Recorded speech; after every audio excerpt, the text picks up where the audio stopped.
Vegetation monitoring is important to society because it helps record and analyze data, which can be used to aid in the maintenance and survival of the environment.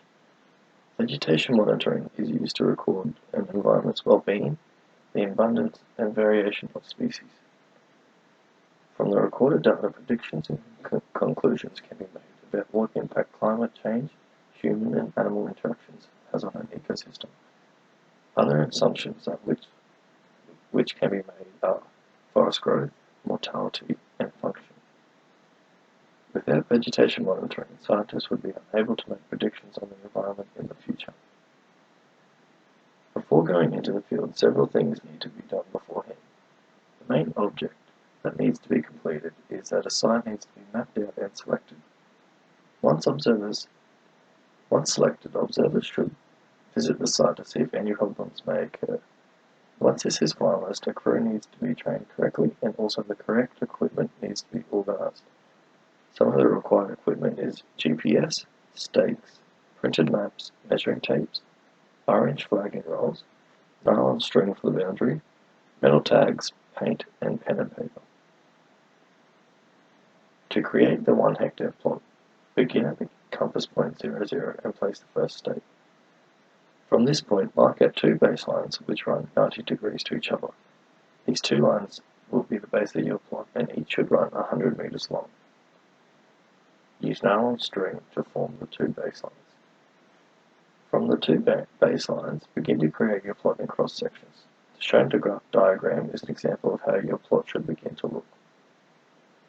Once created, mark out all even number stakes with orange taping.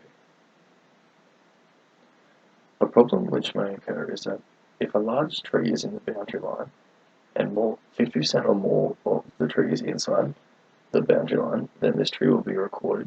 If 50% or more is outside of the boundary line, then this tree will not be recorded. This is shown in the diagram. When completing a census, it should be conducted within a time period of no longer than 4 to 5 weeks. Therefore, this limits the chance of any significant changes to the vegetation. To begin census, break the 1 hectare plot into subplots such as 20 by 20 or 10 by 10 meters to help make the study easier. A vegetation survey consists of recording the DBH, diameter breast height, of all trees and lianas which stand taller than 1.3 meters and are greater than 10 centimeters in diameter. Once recorded, ensure a crew member marks the POM, point of measurement, on the tree and also adds a metal tag with an ID code. Samples of each known and unknown species should be collected for further studies. When conducting the recensus, it is essential that the same site is used and that the survey should be conducted a year later at the same time of the year as the first census.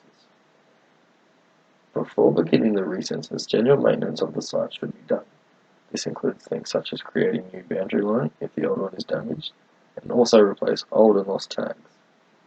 The rules of a recensus are similar to that of the original census, where all new trees that stand 1.3 meters and are greater than 10 centimeters in diameter will be recorded.